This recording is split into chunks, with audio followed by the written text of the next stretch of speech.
Welcome back. Welcome back. So we're picking up with part 2 of planet surfaces.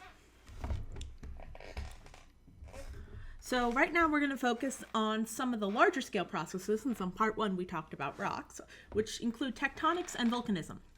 What we're going to do is look at examples of what these are, define them, and talk about what we can learn from them. So first let's start with tectonics. Tectonics is the deformation of the planet's crust by moving it about. Remember, when we talked about planetary structure, all of the rocky planets had different layers. As you went deeper into the planet, it got warmer, and that made the rock a little mushier. So what can happen, you have a solid rigid crust and a mushier interior, still solid but can flow a bit, is you can crack the surface. You can run bits of it together, or you can stretch it apart.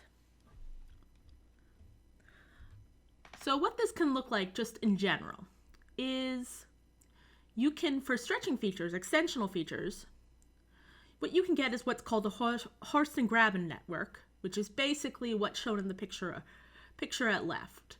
So you have some cracks and pieces of the crust slip down, and it basically creates this kind of zigzag terrain of ups and downs that is more land than originally was there. Now, what you can also get is if you only have one crack, a piece won't slip down, you can actually get new rock forming. So for instance, in the middle of Earth's seafloor, we have what's called mid-ocean ridges. Two pieces of the crust are spread apart, and rather than them, a piece of the crust slipping down, the rock below surges up. It's suddenly under much less pressure, so it can liquefy, and it then resolidifies once it cools off to make new crust. Now, the opposite happens. If you're spreading your planet apart, you have to push it back together, or your planet's going to get bigger or smaller. And so you have compression features. So one thing you can do is if you run two pieces together, which is on the right, that can force, the crust has to go somewhere, so it forces rock up, making mountains. Now on the left, you have running two pieces of crust together, and one is being forced down. It's heavier, so it can slip under and where it can melt. And this powers volcanoes. These can be individual features can be local or regional, but we're really interested in what is the global pattern. So for instance, Mercury is a really interesting case, because when you look for all the tectonic features, if you take a map of Mercury, identify all the features and whether or not they're extensional or compressional. Mercury has more compression than extension, which means essentially the planet shrunk. So what we think happened is, remember, Mercury has this giant core and this thin rocky mantle on top, and it's also pretty small, so it cools off much quicker than Earth. So as it cooled off, what we think happened is, like many substances, rock shrinks when you cool it down, and that rock had to go somewhere. So in the crust, it was forced to make these compressional features. So here are some examples. We have a Discovery Rupus and another scarp, another one of these features. And we can also do a little bit of kind of piecing together what's going on. You notice in the picture of Discovery Rupus at the left, the crack runs on top of a big crater. That tells us that the crack happened after the crater formed. You can kind of do this stratigraphy, this piecing together what's going on based on what's on top of what. So let's look at the Earth. Earth is a little more familiar. On Earth, we have a pattern of tectonics we call plate tectonics. We have a relatively thin lithosphere. We have a crust and upper mantle that are rigid, and we call them the lithosphere. And then below that, we have the asthenosphere, the more mushy part of the mantle. So the lithosphere is thin enough that currents in the asthenosphere, currents in the mantle, are pushing the lithosphere this way and that as they convect. And it's thin enough that it can just crack. This is the thin candy shell of your M&M that has been heated up so the chocolate is kind of mushy. So here's a picture of this is a topographic map of the Earth, and the yellow lines mark where plate boundaries are. And one thing you can notice is there's a lot of these mark where we get those compressional and extensional features. We have the Rockies and the Andes, and the Himalayas, and a lot of other mountain ranges along a plate boundary. We have the mid-ocean ridge, the mid-Atlantic ridge, which is a high under the Atlantic Ocean along a plate boundary. The other interesting thing is that, if you look at, let's say, the west coast of the United States, the east coast of Asia, Indonesia, those are all regions where we have a lot of earthquakes and volcanoes. Earthquakes can be caused by the movement of tectonic plates. And volcanoes can be powered by tectonics, though they're their own thing. So how it works on Earth, let's look at plate tectonics in detail, is we have a number of different ways plates can move. They can be moving away from each other, so we're going to get extensional features. They can be running into each other, we get compressional features. They can be moving against one another. They're not moving towards or away from another, just against one another. So let's look at North America. We're all reasonably familiar with it. So the North America plate and the European and African plates are moving apart. This creates the mid-ocean ridge in the Atlantic Ocean. This is an extensional feature, and it's one of the ones where we're creating new rock. The rock at the mid-ocean ridge is relatively young igneous rock, and as you move farther away, it gets to be older igneous rock. And so this is pushing the North American plate into the Pacific plate. And what happens is the North American plate forces the Pacific plate down, it melts, and this helps power volcanoes. Now, and we can track this for many other patterns. One of the interesting things, and I'm going to say that a lot, is we talked about isostatic compensation a while ago. That on Earth, our high regions, our continents, are made of lighter, less dense rock than the oceans. That's why when a continent plate runs into an ocean plate, the ocean plate gets buried. It's heavier rock, it's denser rock. So do the other planets have plate tectonics? And how would we investigate this? On Earth, we can look at where volcanoes and earthquakes occur. Nowadays, we have satellite tracking. We can actually see plates occur. And we have something, and we can measure the ages of the rocks to figure out patterns like the rocks being created at the mid-Atlantic ridge and being carried away from that ridge by the motion of the North American and the European and African plates. So let's look at Mars and Venus. We already kind of talked about Mercury's pattern. So Mars's lithosphere seems to be too thick to break and form plates. Remember, Mars is smaller than Earth, so it's cooled off quicker. So the rigid rock, the rock at the top, is now too thick to crack when the mantle pushes it around. There's just too much. So it's what we call a one-plate planet. Whether or not it ever had plate tectonics is kind of an open question. Now, Venus also doesn't seem to have plate tectonics. When we look for places where there might be plate boundaries, we don't see them. So that suggests Venus is also a one-plate planet. Now, one suggestion is that because Venus is hotter near the surface, and it's lost most of its water, its rocks are drier and they don't break same way Earth rocks do. They tend to bend rather than break. And the other idea is that Venus's internal processes are cyclic over scales of hundreds of millions of years. So sometimes it has plate tectonics, sometimes it doesn't. Over the last few 100 million years, it hasn't. The closest to clear plate tectonics we get off Earth are places like Europa. So one of the things about Europa is that, like Earth, it has a rigid outer shell over a more fluid lower layer. But on Europa, that is ice and liquid water. Or ice and probably liquid water, could be mushy ice, but it's probably liquid water. And we can track the movement of plates on Europa. So this is a picture of Europa's surface, and a geologist has kind of marked up some interesting features and used it to identify what essentially is plate boundaries. The left picture shows what Europa, the surface, how it actually looks in the picture, with color coding marking up various older features. And then the prior picture basically is kind of a jigsaw puzzle to move it back so that the older features all line up, showing where the plates either expanded or contracted.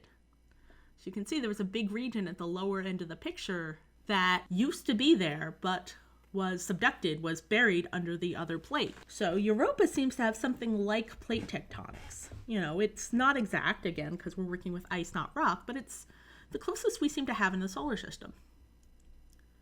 All right, so let's talk about volcanoes. So what is a volcano? A volcano is a feature basically that relates to a pocket of molten rock. And again, remember, most rock on Earth is solid, even the mushy stuff that's contributing to our plate tectonics. If you're under conditions where the rock does liquefy, you end up with what's called a magma chamber, a pocket of liquid rock. Now that rock is less dense than the solid rock. So what it wants to do is be pushed upward. And the pressure from the solid rock around it can also do this. And when that rock reaches the surface, we get a volcano. We can also get other similar features if that rock is not erupting on the surface. For instance, Yellowstone has pockets of magma buried under the surface that aren't erupting at the moment. So there's a few ways to make volcanoes. One is what we call hotspot volcanism. So what hotspot volcanism is you have is below, in that mantle, in that convecting mantle that's still solid, you have a rising plume of hot material. The convection is an upwelling. That can heat the rock in the lithosphere to be slightly hotter, and since the lithosphere is under less pressure, it's higher up, it melts, and you end up with a magma chamber. And this is the heat source for the Hawaiian volcanoes on Earth and probably the volcanoes on Mars. And as we talked about, you can also have volcanoes powered by plate tectonics. If you are burying, subducting a plate, or are pulling two plates apart, that again can create the pressure and temperature conditions where you get melting, and then you have a volcano. But none of volcanoes look alike. And a lot of this has to do with the minerals that are in the erupting lava. Remember, we were talking about in the last video, mafic and felsic lavas. Mafic had very little silicon, felsic had more silicon. Mafic made basalt, felsic made granite. Turns out mafic lavas are really runny, and felsic lavas are really stiff. They're viscous. And that matters. So if lava isn't very viscous, like you imagine the lava flowing like water, it doesn't really build up of the volcano shape. It just fills in a low layer. Like on the moon, we see the maria, the so-called seas of the moon. These are what are called lava plains. Because basically what happens is the lava leaks onto the surface and it just goes. It just fills in all the low spots. It doesn't build up at the places leaking out. And so you just get a big flat plain of lava that solidifies. On Earth, we call these traps.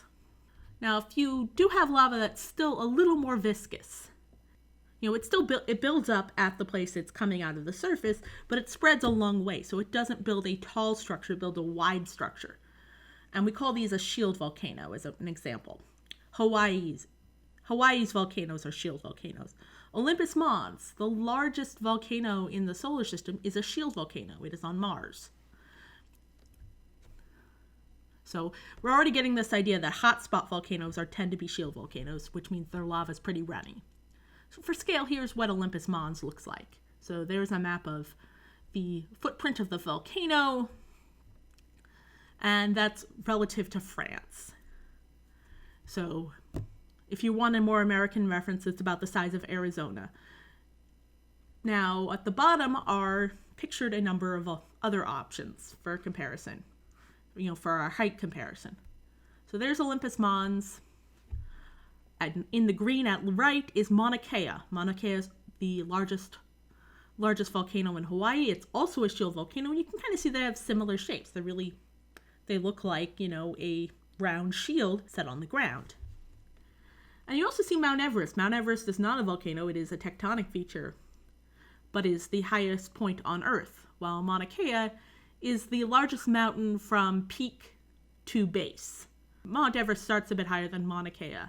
And, you see that Olympus Mons dwarfs them. It helps to have, or one reason it does is just that Mars's gravity lets you build bigger mountains. The other is that has to do with how, and the other is plate tectonics. The plate that Mauna Kea is sitting on is moving. The mountain is moving relative to the hotspot. That didn't seem to be happening on Mars, so you could just have the chance to keep building a larger and larger mountain. So on Earth, we also get some very viscous felsic lava, and those are what we call stratovolcanoes. Here's a picture of Mount Hood. Mount St. Helens is another example. These tend to form on continental crust. They are a lot steeper than shield volcanoes. They are kind of what you think of when you think of a volcano. When you ask a 5-year-old to draw a volcano, they're going to draw a stratovolcano. They tend to form they are the ones that form near plate boundaries. Hawaii is not a plate boundary. It forms a nice shield volcano. Now, lava tends to also, in addition to being liquid rock, dissolves a lot of gases. Now, if the lava is runny, like a shield volcano, the gas can leak out pretty easily. But if the lava is really viscous, like what makes stratovolcanoes, it can't escape the rock very well. So this means that, while any volcanic event is devastating, shield volcanoes are pretty well behaved. They don't tend to be explosive. The lava just goes everywhere and you have to evacuate places. Stratovolcanoes tend to be the ones that explode, like Mount St. Helens or Vesuvius. Now here's the interesting thing. We know that what viscous volcanoes look like on Earth. They're stratovolcanoes. But volcanoes made of viscous lava on Venus don't seem to look like stratovolcanoes. We don't really find those. We find what are called pancake domes. And we call them that because they're shaped like pancakes. They're flat and then they sharply cut off. So it's kind of different than a shield volcano, which has the gradual buildup. It's a pancake.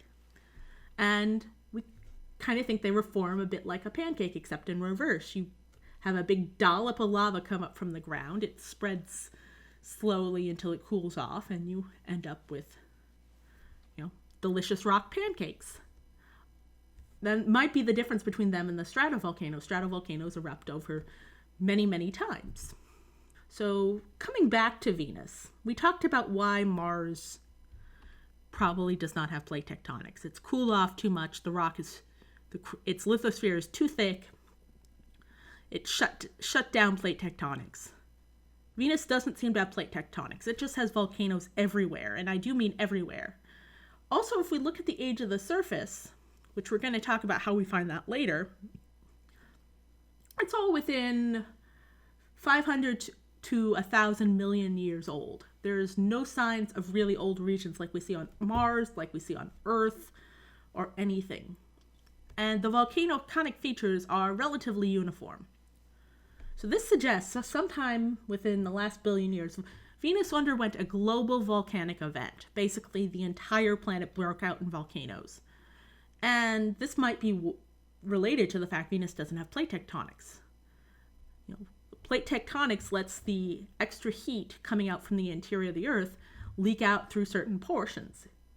If you imagine it's like, if you have a pot of boiling water, you put a lid on that has holes on it, or that doesn't fit tightly, the steam can leak out through the lid.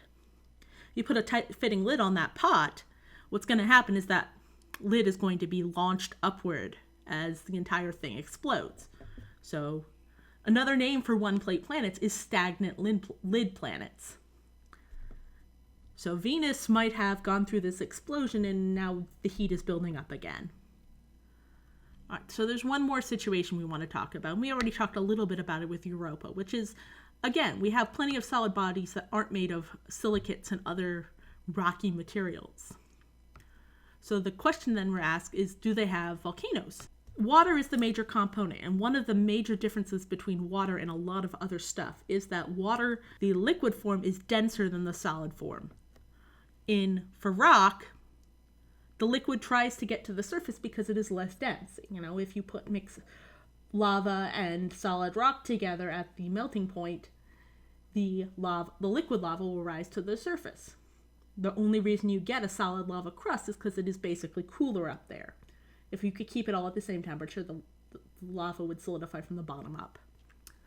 But water doesn't do that. The ice is less dense than the liquid, which makes it harder to form volcanoes. It makes it harder for the liquid to erupt onto an icy surface. But we do see a few features, and we call these cryovolcanic features, cold volcanism, because basically we're having molten water. So here are some pictures of possible cryovolcanic features. We're trying to pick out what could be a volcano. So on Titan, you can get them on Titan. This is a radar picture of a volcano that has been named Doom Mons, Mount Doom. Mountains on Titan are named after the works of J.R.R. Tolkien, which means that if you now want to know where Mount Doom is, you need to pack for the moons of Saturn. We also see possible volcanic features on Ceres. Ceres has kind of a dusty, rocky crust and then an icy interior, which could allow for volcanic features to form. Okay, that is what I wanted to say about volcanoes. Next step is the erosive processes. Looking at the effects of things like wind, water, and gravity on the surfaces of planets.